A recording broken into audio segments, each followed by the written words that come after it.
This week, I had tons of fun having a conversation with former AFL professional footy player and now World Stand-Up Paddle Surf Tour rider Dave Muir. Dave tells of his journey through the ranks from Claremont Colts through to playing for Fremantle Dockers in their first 2 years. He then tells how 10 years later he got another chance at top flight competition with an invitation to go to the Stand-Up World Contender Tour in Tahiti, where he placed second.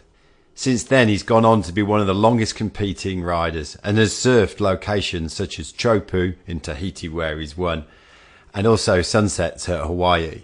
I loved his phrase about any wave of consequence you just can't hesitate on. You can't help but be drawn in by this larger-than-life, laid-back, proud West Aussie who has a massive heart and is amazingly grateful for every opportunity that life has presented to him.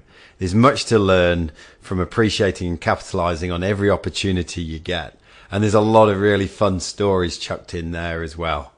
So enjoy, Dave. Hello and welcome back to WA Real. I'm your host, Bryn Edwards. Life as an athlete is what we're going to dive into today with my guest, Dave Muir. Growing up in Netherlands, Dave played local footy, starting out playing for Claremont Colts, where he won best and fairest. He then went on to play reserves and then the year after played league.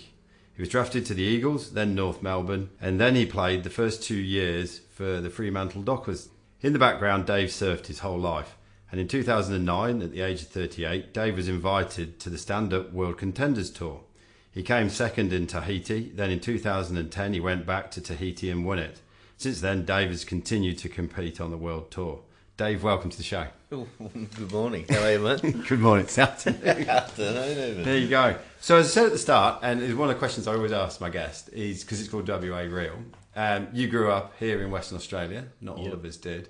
In Netherlands. Tell me, what was it like growing up in WA, and what are some of your fondest memories of growing up here? Well, I sort of grew up. I had 2 older brothers and an older sister, so I was the youngest. So I was just pretty much trying to keep up with them most of my life. I went to my first 3 years. I went to Dalkeith Primary, and then in year 4 I went to Trinity College from years 4 to year 10, and then went to John 23rd for my final year. So I actually repeated year 10, which is probably a bit of a waste of time. But it was good because I met a lot of crew around my area. So that was a good part. Probably wasn't the best thing for my schooling, but it was good fun nonetheless. Yeah. And are you passionate about being a West Aussie, or do you see yourself as being an Australian and stuff? Yeah, no, West Aussie for sure. Always, when I go away, fly the West Aussie flag. I mean, I'm proud to be Australian, but I think, the West Aussies, we're sort of a country in our own, aren't we, over here? But, true. But mate, I love Western Australia. It's great. It's the coastline's unbelievable, and it's if you want to get away from the crowds, you can. You just have to travel. Yeah, that's it, mate. We're pretty lucky here in the West. Very. Yeah. So were you doing? How old were you when you first started surfing and stuff? Mate, I was a kid. When I was younger, I did a lot of swimming. Myself and my brothers, we swam a lot. Yeah, Jono, my oldest brother, I think he's done 8 or 9 solos to Roto, as we were talking about the Rottnest swim before. So, I've done a few. I've done, mainly in teams, I've done 1 solo, which almost killed me. But, I mean, as you know, and that's probably one of our biggest sporting events all year, the Roto swim. If you haven't seen it or participated in it, you really got to get down there one morning and see the boats all go off from Cottesloe, because it's just a spectacle, isn't it? With all the lights and something else. Yeah, it is. It's brilliant. So, tell me about your rise from the Claremont Colts up to being in that first couple of years of the Fremantle Dockers. Yeah, well, look, at school, I loved sport. Sport was my thing. Probably not the brightest bloke in the world, but when it comes to catching a ball or something, I was generally pretty good. But, I just participated in anything, and it was sort of when it was coming to the end of the schooling, like, my mum's father, actually my mum comes from Geraldton, she's a Clune, so her father is JJ Clune, Right. And the actual medal up there, the district medal, it's called the JJ Clune. So he was a pretty good footballer, and I think somebody in our family, they wanted to be a footballer. I think it was just me. You know what I mean? So, Yeah. But also, I love footy. Don't get me wrong. Like, I loved the whole thing of chasing a ball and mates and team, and you know what I mean. I just frothed on it. So, I grew up playing Dalkeith, Netherlands, and then made a couple of development squads with Claremont, and then played for Hawks, which was an under 15-16 combined side. Not a combined side, just our area. So Claremont, Cottesloe, Netherlands. Yeah. And then, we had a few good players go through. We had Tony Evans and Ben Allen was another one. So we had some really good players go through there. And then luckily Tomsy, who was the coach, had an affiliation with Claremont Football Club, and then got me a start with the Colts. Awesome. So I went down and trained with them the first year, and I loved it. Claremont was unreal, really good club. Yeah. Probably my fondest memories of playing footy was Claremont, because money wasn't involved then, or if the money you got paid was really minimal, so you're out there for your mates, and it was there was more feeling involved. Once it turns professional and there's money involved, then it's all about fighting for your spot. You know what I mean? So are you going to put your head over? You are obviously, but it's when you're putting your head over the ball when there's no money involved, you're doing it for your mate alongside you. Do you know what I mean? So it's just all ladsy and rah and get the game over and have a beer and tell each other how good you were. You know what I mean? See how great I was. There you go. Yeah. So how did you end up going from Claremont on? Well, that's quite funny, because I played the first year Colts and then second year reserves, and then my first year of league, I was actually, Jared sort of was putting me in the guts, so I was having a pretty good year. And then sort of halfway through the year, I just couldn't run anymore. Yeah. And then so they just sat me on the sideline for the second half of the year. And then I tried to come back to the finals and didn't have the fitness, so I played reserves.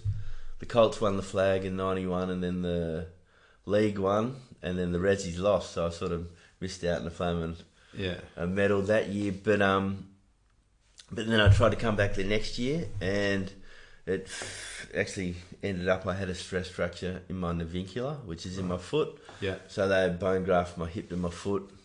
And then I sort of missed out on 12 months of playing footy there. But in that first year, there were 10 drafted from Claremont that year. So it was the most people drafted out of any club ever. So that was, but unfortunately I wasn't one of them. Yeah.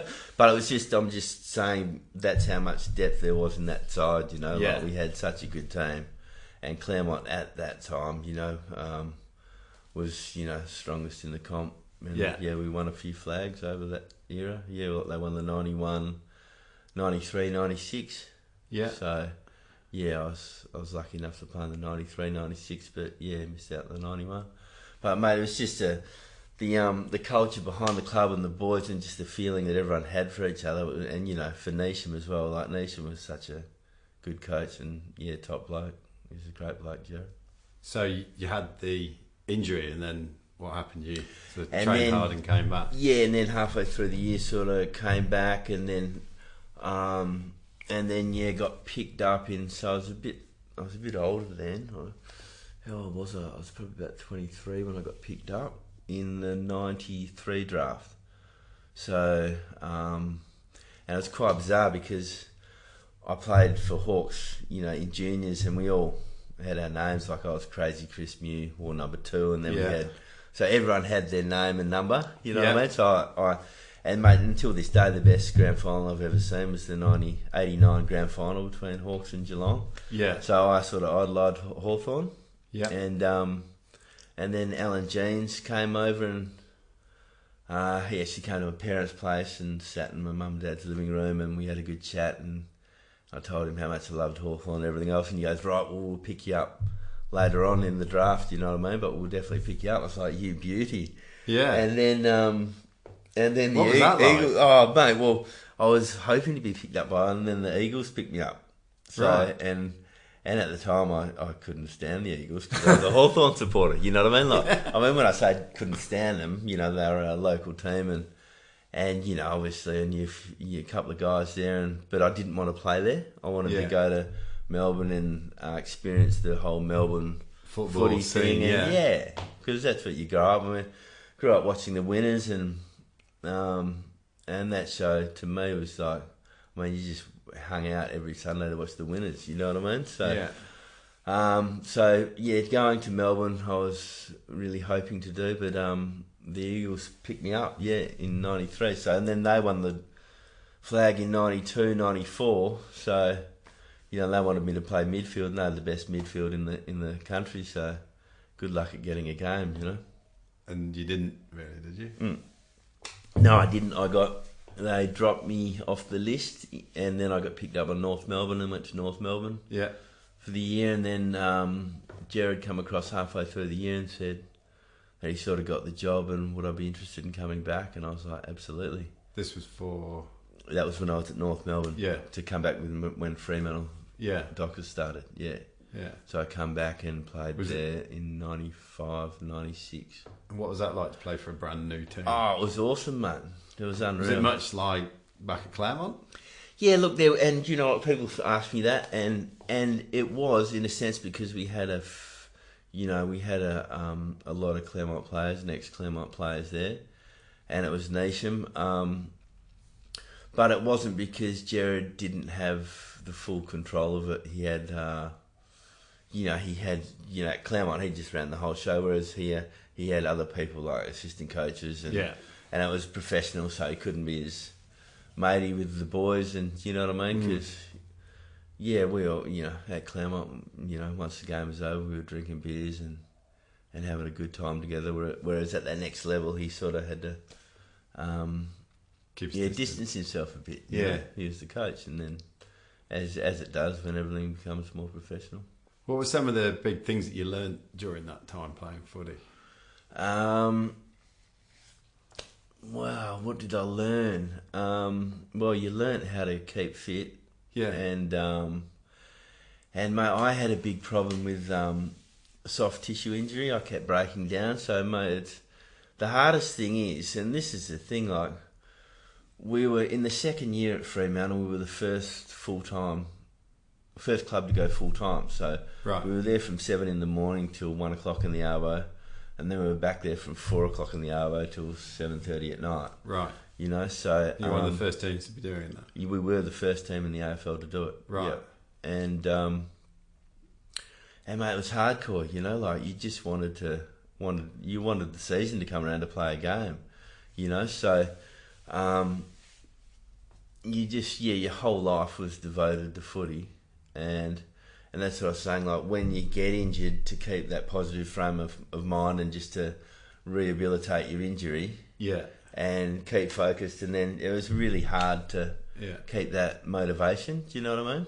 Yeah. And so for me, the biggest thing that I learnt was, how to keep your body in good nick and eating properly. And because, before that, diet obviously is a big thing, but just how much to load, what to eat and when to eat it. Yeah. You know what I mean? And how to peak, Right. At be the best on the day, because it didn't matter how well you trained, but until you ran on the field for that game day, you wanted your body to be at 100% at its peak. Do you know what I mean? Yeah. And also... So you learned how to do that? Yeah, and not sort of waste your energy on certain things, When you were a bit younger, you used to run around in circles to get the ball, whereas as you got a bit older, you had to get a bit more streetwise, so to speak, when to put your body on the line. And that all came in too with having, a bit of a different influence. Neil Danaher there from Melbourne. And just, and different, and because the game at that stage, the game that Jared was adopting to AFL as the game that they're playing today. Right. So back then in Melbourne, it was inside footy. All the grounds were really wet and really muddy. Like if you're on the side of the G and you looked, you'd think that it was a beautiful grass pitch, but when you ran out over it, it was just mud. Right. So it didn't matter whether you had screw-ons or moulded soles, you're slipping and sliding. Yeah, it was just total mud. You know what I mean? So your legs became very heavy after a short period of running over there, and just changing direction. You couldn't change direction fastly, so it was a lot of inside footy, a lot of handballing, a lot of man on man, and whereas what Jared was incorporating then was the chip and run and run into space and open up, which is what football is today. Which is so he was a bit of ahead of his time, right? And our style of footy wouldn't work in Melbourne because of the grounds we were playing on. Right. It wasn't, you know what I mean? They did over here with the faster, harder grounds. Yeah. Exactly. So and then, so I remember when Alistair Clarkson, because I was actually fortunate enough to play with Clarko over in the at North Melbourne, the twos side. He was sort of his career was tapering off, and I was sort of trying to break in, so I played a lot of twos with him, and he actually came over and stayed with Jared for a couple of weeks. And when he won his first flag, they asked him. They said, "Oh, mate, where'd you find this new style of footy?" And he goes, "Mate, we're not doing anything new. This is what Jared, was trying to incorporate into the AFL a few years back. But his timing, he was ahead of his time because of the grounds and also like now it's an athlete. It's the two people it's matchups. You know what I mean? Yeah. So the two guys playing on each other are pretty much similar in height, weight, and their ability and all that. So, and that's why the interchange is used a lot, because they just keep running and running. You know what I mean? Like they run all day. Whereas back in our day, you didn't have to be able to run all day. Everyone with different sizes and heights and weights, and you know what I mean, which made the game a bit more exciting, I reckon. So you played at Fremantle for 2 years. Yeah. How did that come to an end? Mate, well, as I said, I was getting I had the highest soft tissue injury at Freo, so I kept breaking down. Plus, mate, I didn't have the best skill level, so I think that let me down a bit. And yeah, mate, like I was sort of 27, going on 28, so they went with a couple of younger boys, So was that pretty hard? What, to bow out at that stage? Yeah, mate. You know what? I was actually ready to go by that stage. Looking back in hindsight, I would have liked to play a lot more footy. And the way that I approached it back then was probably different to how I'd probably run it a bit now. I mean, I was more, but I'd sort of go in and sort of knock people over a bit, so to speak, just to because that was my job. Just to go in there and get a bit physical. And sort of make people second guess, because when they second guess, it gives us another second, and then one of our boys, it might spill out to them, and so that was sort of my role a bit. You know what I mean? So, I mean, to get more of the ball would have been good fun, but look, I was at the same time, there's a lot of good players that never make it, so I was just I was happy enough been there, to play. seen it. Yeah, that's it. Played 21 games, and that was my number on my back, so there you go. Time to bow out. Awesome. So it was 10 years later before you ended up on the World Cup Tour. And we'll come to that in a minute. What did you do during the intervening 10 years? Well, I did a lot of surfing. Yeah, I was going to ask you. A mate of mine as well, who I played at Claremont with, Lance Chirac, was the coach down at Margaret River Hawks. Yeah. So he said, "Look, mate, we'll give you a bit of cash if you come down." So I was earning some good money down there, and then I was working for Cadbury as a sales exec. So I was doing 3 or 4 days with them, and then doing 3 or 4 days down in Margaret's and going surfing. So, but mate, that was my passion growing up, surfing. You know what I mean? Like, I went to the school with the Patterson brothers and sort of watching them, and thought they had a pretty good gig. You know what I mean? Travelling around the world surfing, and you know, not that I was good enough ever to do it, but that's always sort of if I you know dreamt of anything, being a pro surfer was probably one of them. Yeah. So once I'd finished football as well, when you leave school, you know, like a lot of people go into university and a lot of people do other things. So I did footy up until I was 27. So it was sort of like another school. You know what I mean? You got told what to do. You couldn't go out. You know what I mean? You couldn't go out on a Thursday night and anywhere because you get in trouble. You get fined. People see you. And then, so it was sort of, once I'd finished that at 27, I just wanted to go surfing and see the world a bit, you know? Yeah. So that's, so I played footy down there and just surfed our coastline a lot, you know what I mean? WA, and then,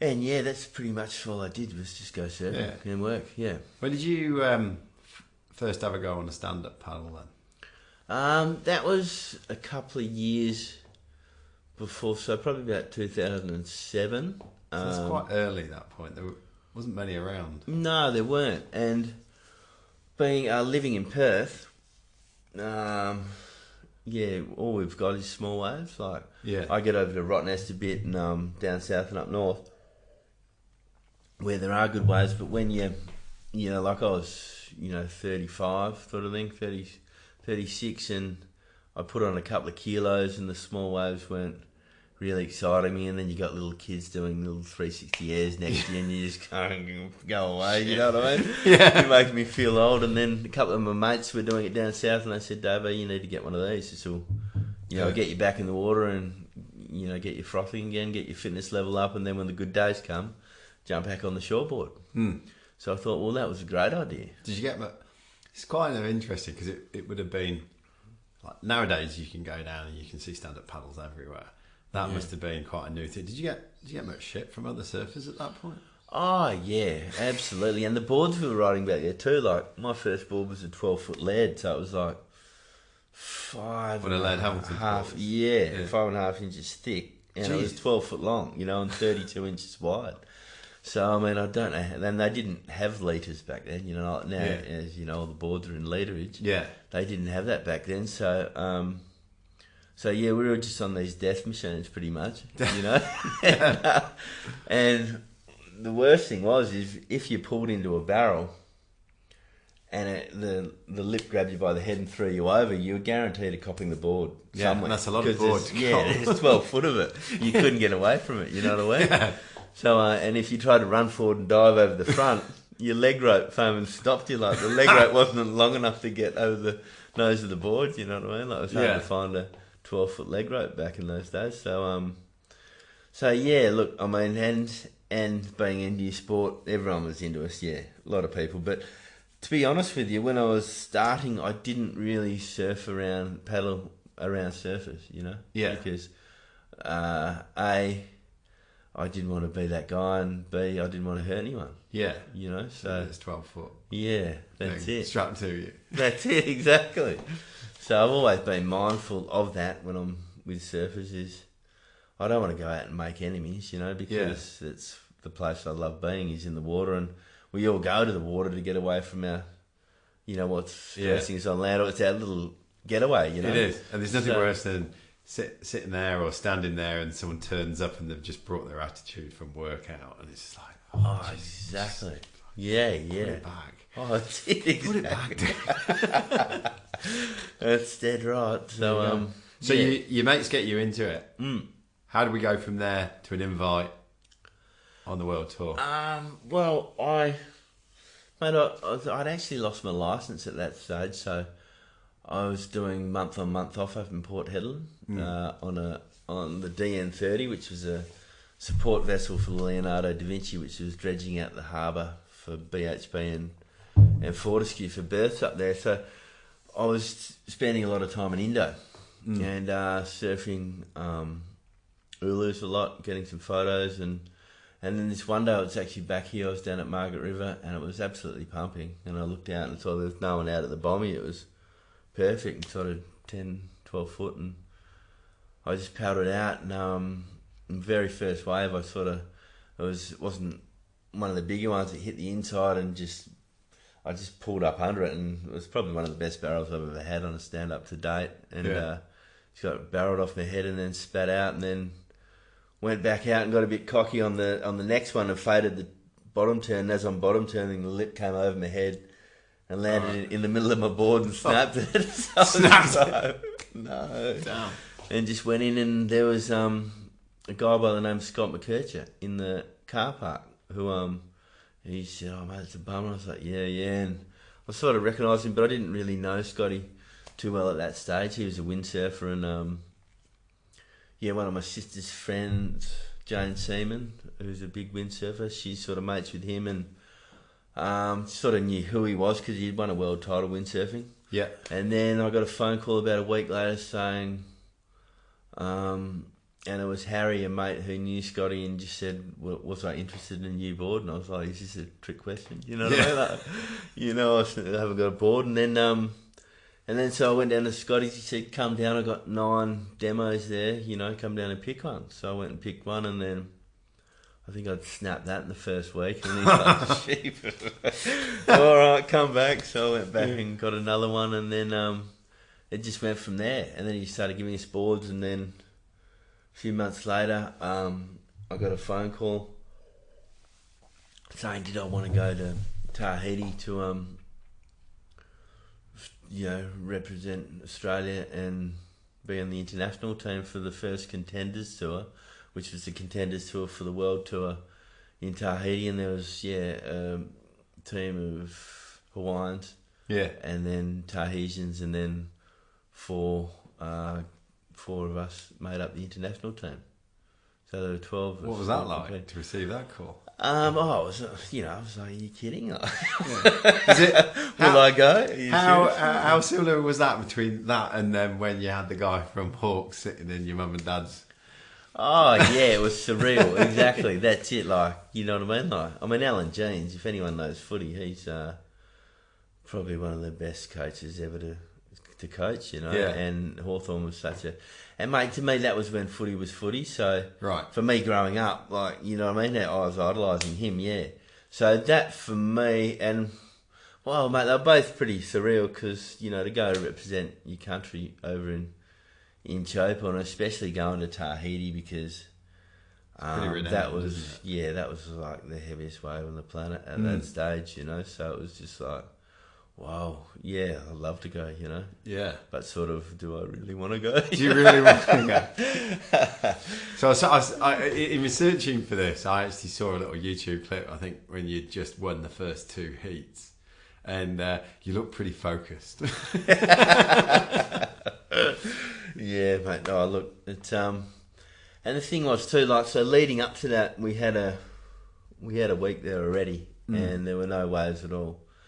And the day before the swell arrived, we rolled up there, and because they're surfing all these other smaller breaks around, and then we went there the day before because the swell was hitting, and then everyone's going, right, let's go out, get out there. And I was like, oh, I just looked at it, it was like 2-3 foot, and it's just a dry reef, basically. Yeah. So the bigger it is, the further it breaks off it. So, the less chance, obviously, you got of hitting the bottom. And the boards back in the day, when we started, had big round noses. And they just made me this one board, which was 20 kilos heavy, because they thought weight was the key. Yeah. In those early days. So, copping that in the head really didn't interest me too much. And because Teahupo'o is such a barreling wave and steep wave that I just figured that all that board wasn't meant to fit in that little wave. Yeah. And then a guy by the name of Baptiste, who was the Oxbow team manager, so he looked after lead and a lot of good people when they went over there. He was out there paddling the day before, and he towed the place at 20 foot, and so he was really handy. You know what I mean? And he actually broke his neck and was paralysed. So that happened the day before we were meant to compete, you know what I mean? So it was like, whoa, Hello. And exactly, and this is a guy that's really experienced, and you know what I mean? And I haven't even seen the place break properly, or you know what I mean? Yeah. So I was fretting a bit, but But yeah, then the swell rolled up. So going into it, that was a pretty sad day. The day before, the guy breaking his neck, and it had us all questioning ourselves whether it could be done and all the rest of it. You know what I mean? But then the next day came and it was a solid 8-10 feet sets. It was as big as you could get before you had to start towing it. You know what I mean? And yeah, mate, it all happened, all went down, and no one got hurt. So it was a pretty awesome day. It was just good to be part of it, you know. Yeah. Like So, what was it like going from, you played at highest level in a team event to now all of a sudden, quite a big stage of a competition, but it's just Dave on his own. Yeah, and you know what? A lot of people ask me, what's it compare like? Well, it's nothing like it. Do you know what I mean? Because obviously running out with your, back in when I was playing, I was 21, your top 21, and it was, you had your mates alongside you to razz you up, and it was a team game, whereas this is obviously just myself, So, but mate, I get as far as soon as just pulling that rashy on, similar to pulling a jumper on. I get all fired up. I get all, you know what I mean? Like I'm the only West Aussie there. That's it. Yeah. Game on, Game on. And because I'm a bit older than most of them, so you want to try and keep the young fellas as honest as you can. You know what I mean? Just let them know you're still there. There you go. Yeah. So what is it actually like going and surfing at Teahupo'o then? Because I've only ever seen videos of it. It's absolutely horrendously frightening. Like for me, it's the heaviest wave on the planet. It's just frightening. It's so it's how it operates is it's just a little bend on the reef, and you need a southwest swell for it to wrap down it, and then the last section of the wave they call the west bowl. If it's got any west in it, it just turns and pinches, so you can't come out. So you're in it just saying, "Oh, here we go," and then it starts going around the corner and won't let you out. Yeah. So it's heavy door like closes that. And you're in. Oh yeah. And then you're in big trouble. But yeah, it's just you just got to go. That's the only, It's like any wave of consequence. As soon as you hesitate, that's when you're in trouble. Right. You just want to get to the bottom of it. If you can't get to the bottom of it, you want to you really want to be getting as much momentum going down the face as you can to try and get away from that lip on the head. I like that. Any wave of consequence. You can't hesitate. No, you definitely can't. No. Awesome. So you came second there. You must have been pretty stoked with that. Yeah, absolute wrap. Yeah. Did things change after that? Mate, I got a well, it's actually quite heavy that first trip, because the reason I actually got a bait starboard, who I was with, their number one rider was a Kolu Kalama. Right. So he was Hawaiian, and then he asked for a ridiculous lump of money, and it was the first year of the tour, so Sven sort of went Hawaiian starboard, said, "Nah, mate, we can't do that." And then Scotty rang me, and little did I know that I was the one that was taking a Kolu's spot. Right. So when they took me to Tahiti, they put me on a boat with 4 Hawaiians, and it was 4 Hawaiians and myself. And then I was the bloke that took the Kolu, the main man's sponsorship, you know what I mean? So it was fairly hostile. Really? It was, like in the end, I'd let them go surfing, and then they'd come in and I'd go out surfing. Right. You know, like it was pretty, they were just being... Were they quite open and transparent about... Oh, mate, they were leaning on me the whole time, and that's what they do. They just... test you, Right. And then I was like, well, mate, I'm the only West Aussie here. I'm not going anywhere. I've got a background in football. I don't think they really cared about that, but yeah. So anyway, and that was and then what sort of broke the camel's back was we had on one of the flat spell days, we had a little a competition between the Hawaiians, Tahitians and the international team, and one was they had 2 big 42-foot cats, and then one leg of it was to prone paddle around on a board, lie down, and then one was to stand up paddle, and then it was a swimming race as well. So Yeah. it was the 3 teams against each other, and then the 4th one was to dive down between 2 people. They'd jump off the boat and dive down, and the first person to grab a can of Hanano, which is their local beer there, they had under a shell, and then bring back to the top one. Yeah. So they'd all been surfing for about 3 hours. They came in, I went out. Yeah. And I was at it for about 3 hours, and then come in and they said, we're going to do this little leg, you know what I mean? And I went, I was so knackered, and then I just went, no worries. And then, so who did they put me up against? A Colo, to dive for this can of beer, you know? So it was just on. It was just on. It was just like, it was like MMA underwater. We were just going. Was it? Oh, it was Bang. Yeah, absolutely. And then he'd almost have his can on, and I'd just hand him his can, I'd grab him by the feet and pull him up and kick him to the top. And that we did that about 3 or 4 times until I thought I was, and then I just gave up because I had nothing left. And then I waited until he swam right down next to it. And then I grabbed him by the foot and kicked him up, and then got enough momentum off him to grab the can. So I sort of come up, you know what I mean? With it. And he was 10 years younger than me as well, so that was sort of like, it sort of quieted him down a bit after that. Yeah. Yeah, it was good. Cool. So how long after that was it before you left Starboard and started riding the Indian Ocean paddle surfboard? Well, I was with Starboard for about 5 years. Yeah. And then... So you're now on the tour and you're going to all the events? Yeah, we're doing... that's it. So Starboard were really good to me. They... the only time you won money was when you won an event. So, but everything was covered.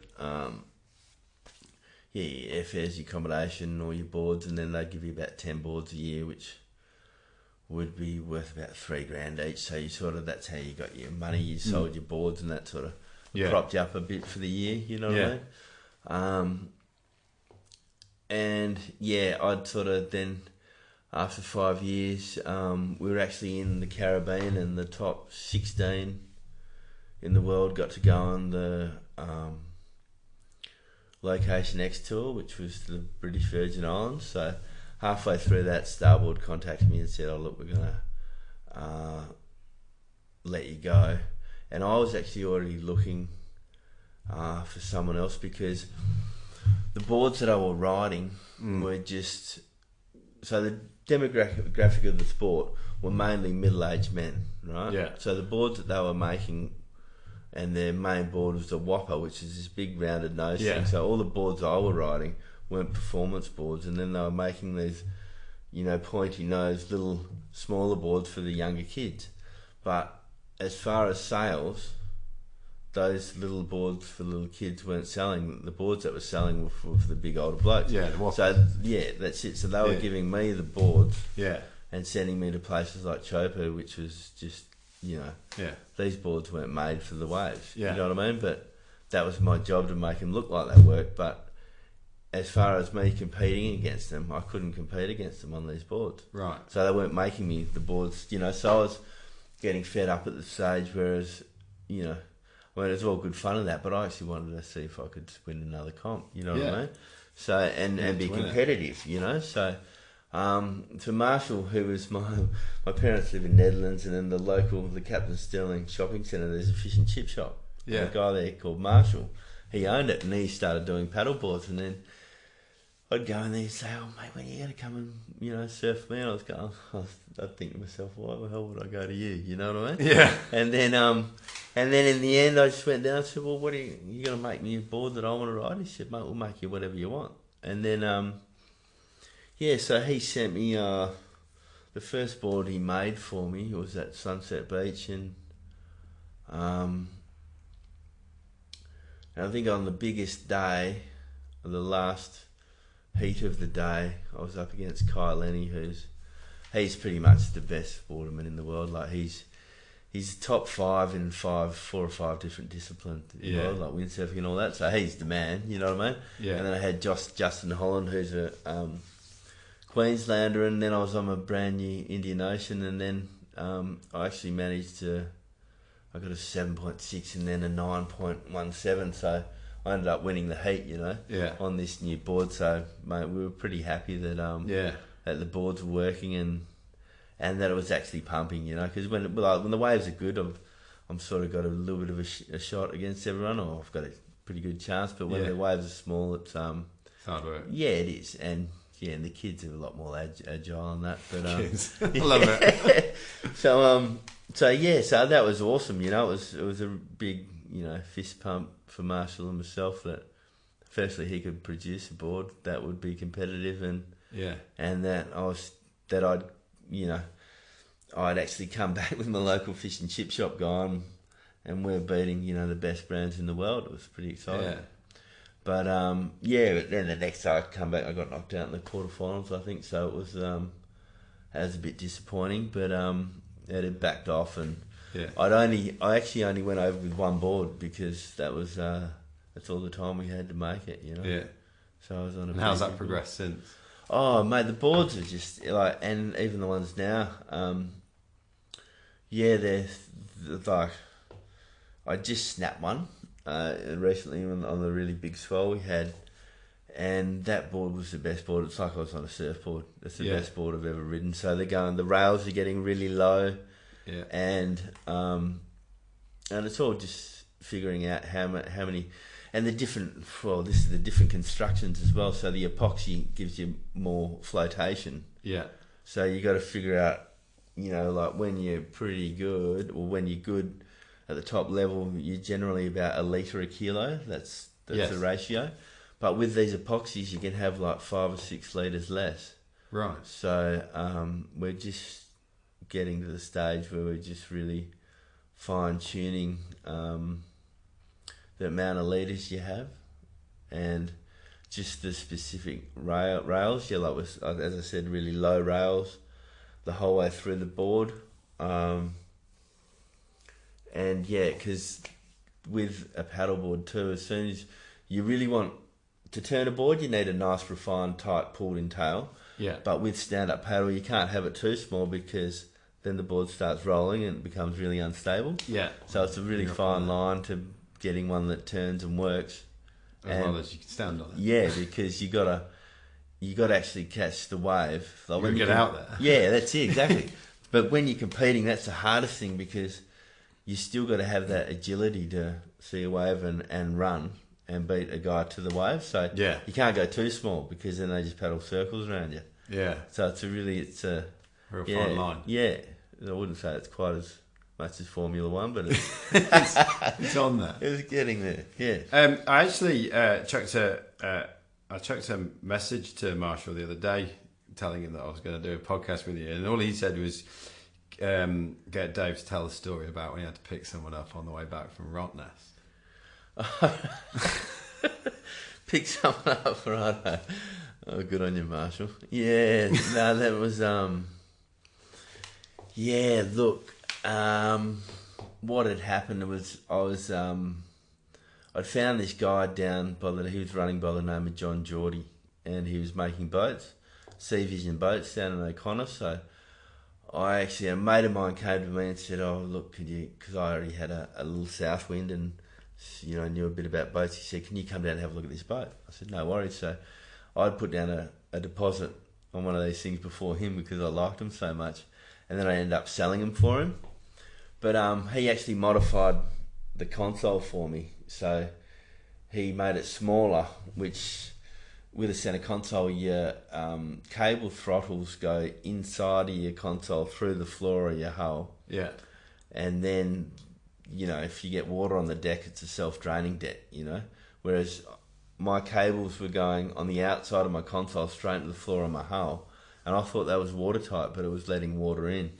So anyway, we had a mishap on the way back, and he fell over, and we were sort of about halfway back, and it was about 5 in the arvo, and we'd surfed at Strickos, then went to the pub for a couple of beers, and then tried to catch a couple of squid, and then on the way back we just sort of stopped to get all the rods realigned and the boards, and then I gave him a bit of a nudge, and he ended up going backwards, hit the control, snapped it off, ended up in the water, and then so for about half an hour I was trying to, because it was so deep, I couldn't throw an anchor. It was about the wind was about 35 knots, so it just kept me pushing myself further away from my mate. I couldn't turn the boat right, into the ocean, you know what I mean? Yeah. If I turned it off, I couldn't get it going again. So I thought, well, the best thing is I'd swim in my board. So I paddled the board up to him and gave it to him. Then it took me about half an hour. So by the time I got to him too, he was wearing my Mistral spray jacket, which I'd been given by my girlfriend for my birthday. So he didn't want to take that off, and he was a big boy because he didn't want to lose it. So he was treading water for about half an hour with this thing on, with a couple of jugs in him. So by the time I'd gotten to him, he was half dead, you know what I mean? So take the jacket off, buddy, and he just lay there on the board, just getting his his breath back, sort of thing. And then, so I had to catch the boat again. So it took me about half an hour to catch up to the boat, and then I couldn't get on the thing because it just kept running away from me. So I had to swim in front of it, and then let the thing run me over and grab it, and then slide down the side of the hull, and then get on the boat. And then as soon as I got on the boat and went to walk up the side, because it had a dual walk-through transom, the waves were just going straight over the back, and it was just filling my hull up. Right. So I just started sinking, like going tail first. So I'm running up the side of it, and then grabbed the other side of the gunnel, and it flipped over on top of me, and then started submerging. Amongst rods and board bags, and I was just like freaking out, and I just waited for it to stop sinking, and then it caught a air pocket and then started coming back up, so I knew that was my break. And then I got out of there and come up, and then I'm looking for my mate, going, where's Simon? And then thought, well, what do I do? You know what I mean? Like, the boat's about 1.5 foot underwater, and I thought, shit, jeepers, I think the thing might sink. And so anyway, I thought, well, the best thing is to go back down and grab my board, you know, so at least I've got something to lie on. So I went back down and pulled my board out, and it had a board bag on, so I was pulling that out of the board bag, and then 2 leashes came out at me. I thought, well, I'll grab them. And then, you know, they tell you not to go away from your boat, but I was more worried about my mate, do you know what I mean? So I paddled back up into the breeze, and it took me about another half an hour to catch him. And by this stage, it was, you know, getting on dark, and he's still lying on his board, just puffing and panting. So I put a leg rope over his head, sort of under his arms, and pulled that tight.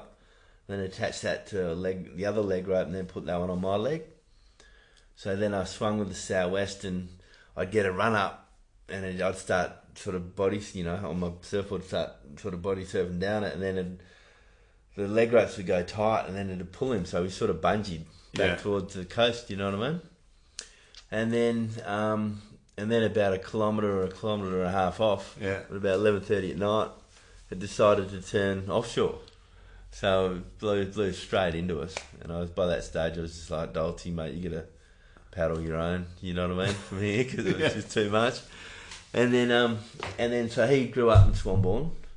So we ended up in between the Swanbourne, where the surf club is, and City Beach. And then we came into the beach, and there was like this, it was like a toilet, like an outhouse. Yeah. Except with no door on it. Oh, it was really bizarre. And I said to Doc, I said, mate, have you seen that before? And he goes, nah.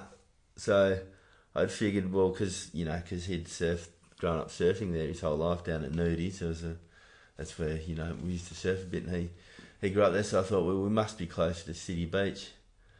And then it was about 11:30 at night, and I was freezing. I said, look, mate, I'm going to start jogging down there, you know, you start walking.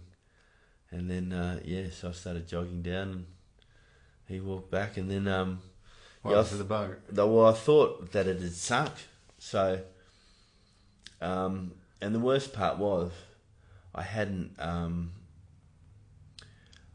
put a HIN number on it, or I had no numbers on or anything. So I thought it sunk, you know, so I didn't end up, you know, reporting it or anything, because I thought it was on the bottom. And mate, we didn't get home until probably 2 o'clock that night, and I slept. And then a fisherman was coming out from Hillary's, and almost ran it over. So it had actually caught an airlock in there, and with the foam in it, it had just stayed. Yeah, so it was pretty good. I mean, and the stupid thing was, it was a really good lesson because I didn't have it insured or anything. So, and then the guy towed it in, and then they pulled it out. So I got the boat back, and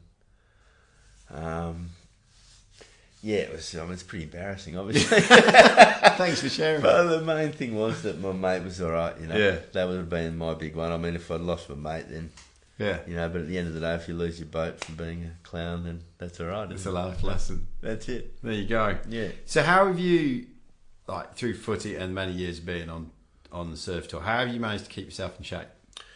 Well, look, mate, I've sort of let myself go there for a little bit. But the good thing is and that's the thing, like, I mean, I was doing about 5 or 6 trips a year, but I was still working.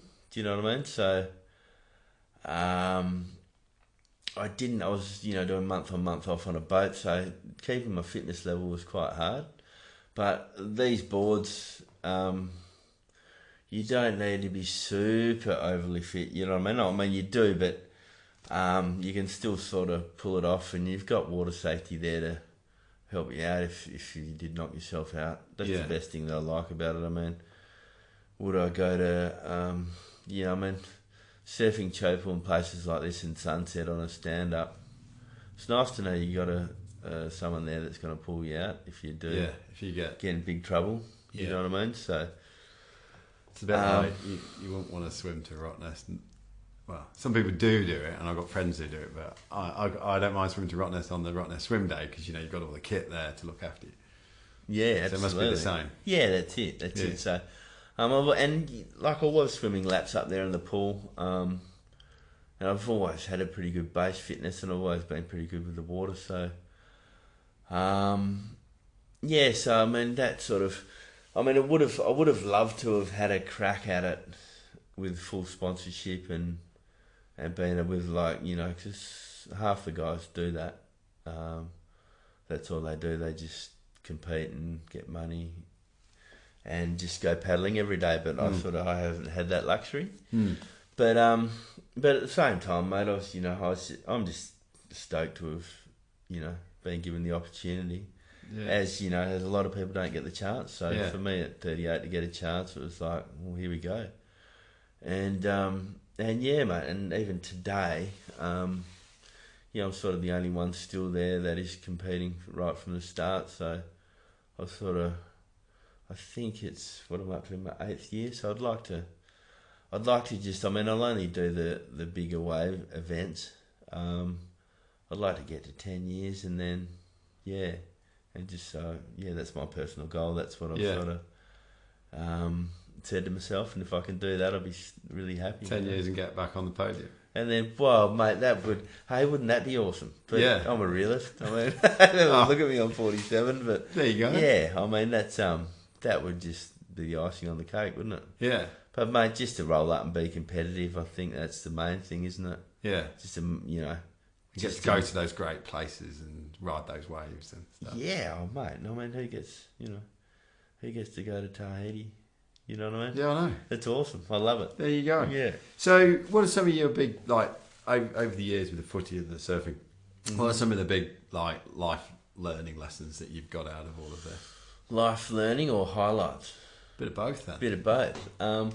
Life learning is, look, when you're travelling, I think you've got to be respectful. It doesn't matter which country you're in, to the locals, and that's what I've always done. And I've never actually been in, touch wood, too much trouble. Yeah. So just respecting different countries and their culture. Yeah. And a lot of people go away and say they go, 4 of them hook up and they get a house and hang out with all the people that they compete with. Whereas I like to take a bit of their because everyone grows up differently. You know what I mean? Everyone's got different cultures and people are different. So I like to put a bit of time into the people of where we come from and or where they come from, in the country that I'm travelling to, and just to find out really, and once you do hang around them and put a bit of time with them, then they show you a couple of little gems that not a lot of people get to see. And that's the biggest thing for me is to because as I said, I've got given an opportunity, so I'm the only West Aussie that goes away, and it's nice to represent where you come from properly, what I mean? So a lot of people sort of, I think that becomes with too sort of your age as well. You know, like I'm not a young punk anymore, and I probably might be different if I was young. You know what I mean? But being an older statesman, there, it's just sort of, you know, I mean, I'm in more of a cruising mode now as well. So just to see and like there's a guy called Dwayne DeSoto who and he runs the Kamakai, which is for unprivileged youth, so they might come from a broken family, or you know what I mean, and just to go there and I got this one little girl in Tahiti, and she didn't want to go near the water, and she was only about 3 or 4, and she was crying, and yeah, just to get her and get her confidence, and then get her on the water, and then she didn't want to come in, you know, that, and just to know, you know, that sort of, you know, just to give a bit back to the local community, you know. Awesome. It was awesome, yeah, pretty good. What are there any other goals for the next 3 to 5 years? I mean, try and get to 10 years of being on the comp. Mate, any other goals? Not really. At this stage, I haven't. No, not just to get back, or just to be a part of it. You know, like that for me is. Yeah, I just like to roll up and just to still be a part of it. Just to pull a jersey on at 47, still pretty cool. Yeah. I think I've been pretty lucky like that. You know what I mean? So, no, not really. Just footy highlights. Once we were talking about highlights, was the Claremont grand finals. The 96 grand final was awesome. That was huge against East Perth. That was such a good game of footy. And I also played against Gary Ablett at Cardinia Park when he kicked his 1,000 goals. So that was and mate, to me, like, Ablett was the best player ever to play the game, or one of them anyway. Yeah. So just to be there and see that, you know what I mean, and be part of it was pretty cool. Yeah. And also just when Fremantle started up, you know, that was pretty awesome time. Just to be an inaugural Docker, actually kicked the first goal ever, which was pretty cool. Did you? Yeah, it was the first game we ever played in the Northern Territory, so they had a combined side. So I wasn't Todd Ridley kicked the first official goal, but I kicked the first goal ever. So that was pretty cool. I think I only kicked 3, so so I'll take that the most one. important one. Yeah. So that was sort of, and the footy, mate. The footy was awesome. You know, like football is a big part of our country, and it's just pulling on a jersey and going out and mate, it was just pretty good times, you know. But yeah, as far as surfing goals now, probably not to die. That would be good.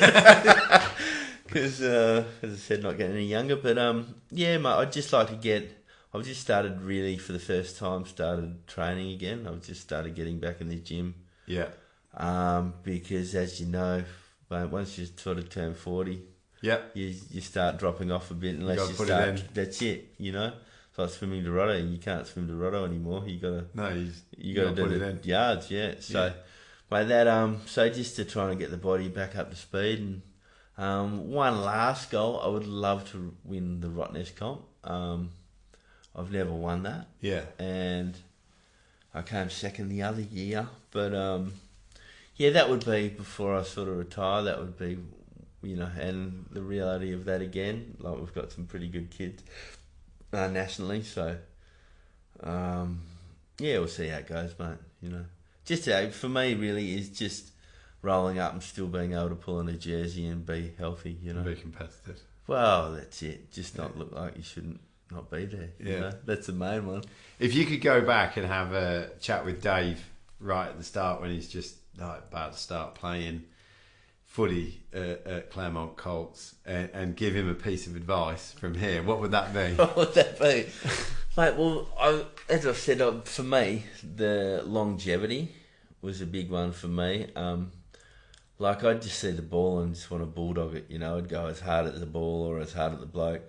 Yeah. Whereas, you know, I think probably, if I actually concentrated on and did a fair bit more work on my skills and just thought about the game a lot more instead of going flat out to the point where I'd just blow up all the time, I think that would be a part of it, and probably, but I mean, there's always hindsight. You can always look back and have regrets or whatever, but look, at the end of the day, Bryn, I'm pretty fortunate to have been given the opportunity to play at that level.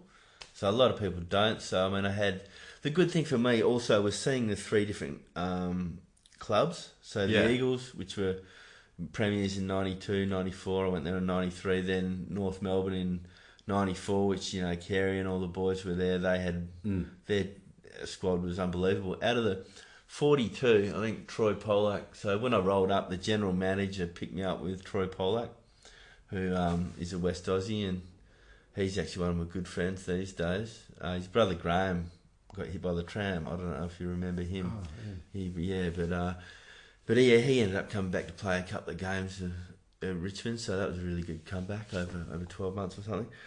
But out of that 42 that were at North Melbourne on the list, 28 of them are in coaching roles in the AFL now. Yeah. So the 3 coaches at that time was Malthouse, Pagan, and Neesham, and mate, they were all champions in their own right. Yeah, and all really successful. So to see the different, that knowledge come down and then move on. Yeah, and different styles of coaching.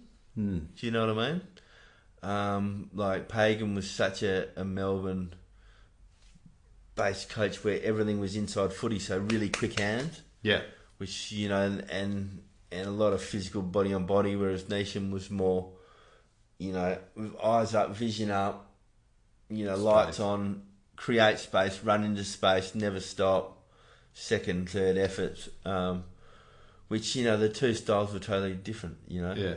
But they were both super successful coaches, and same as Malthouse, but he was different again. So, and just seeing the different squads, Eagles had won the flag in 92, I went there in 93. Yeah. You know what I mean? And then they're all, because it was a stateside, and you had your South Fremantle boys, and so everyone was sort of a bit disjointed. Yes. As well as I was a new kid, so I went there with Jared Schofield, Drew Banfield, Brendan Green, and myself. So we were the 4 that year. So I think the only one that got a run, I think Schofield and played a few games, and Banfield, but Greeny and myself didn't. But yeah, just to go there and see that, and then those boys, and then go from there to North Melbourne, which were all just country boys. Yeah. And everyone was like, "G'day, mate." Everyone's really grounded. Yeah. You know what I mean? So, and I enjoyed my time at North Melbourne. They were great boys. They were really tight knit footy club. And then coming back with Freo, again it was exciting because it was new. So it was all pretty. Mate, I was pretty lucky to see all of that. Yeah. Yeah. Even though I didn't play a lot of games, but. Still got to see it. Yeah, from the inside. That's it, mate. Yeah, yeah. One last question: if you could upload one of Dave's little nuggets into everyone's collective consciousness just to make the world a better place, what would that be? Wow, to make it a better place. Yeah. Oh, look. What's the sort of thing where you're sitting there with a beer going, God, if everybody just got this, then life would be easier. Well, I think just treat people the way you'd like to be treated. Really. Yeah. That's my biggest one is, and I get a bit fired up and upset at people but everyone's different, aren't they? I think that's the other thing. You've got to really just be happy with yourself and not really get too caught up in life and what other people. I mean, what's normal? You know what I mean? Yeah, exactly. Who says what is normal? Yeah. Do you know what I mean? So, exactly. And I grew up sort of western suburbs and that sort of thing, so it's pretty pretentious around there. You just got to, I mean, especially if you're growing up these days, you just got to be happy with who you are and just have a crack at life, I think, Yeah. When you get, the biggest thing is, if you get an opportunity, make sure you capitalise on that opportunity, because you might only get a couple in life. Yeah. And if you miss that one, then you'll be pretty upset. Yeah. 10 years down the track. So, for me, if it pops up, grab it by both fists. Yeah. If you want it. And don't let go of it. Awesome. Dave, it's been an absolute treat talking to you today. No worries, Bryn. If people want to find you, where can they find you on Facebook? Yeah, I've just got Dave Muir, Stand-Up Paddleboarder. That's my site. And then on Instagram, Davo_Muir. Awesome. Yeah, that's where they'll find me. Yeah. No, it's been an absolute pleasure. And it's been really insightful to hear, about what it's like to play actual top-level footy and be involved in all of that, as well as what was it like to go and surf at places like Teahupo'o, where I've only ever seen it on YouTube. So there you go. Thanks for your time. Cheers, Bryn.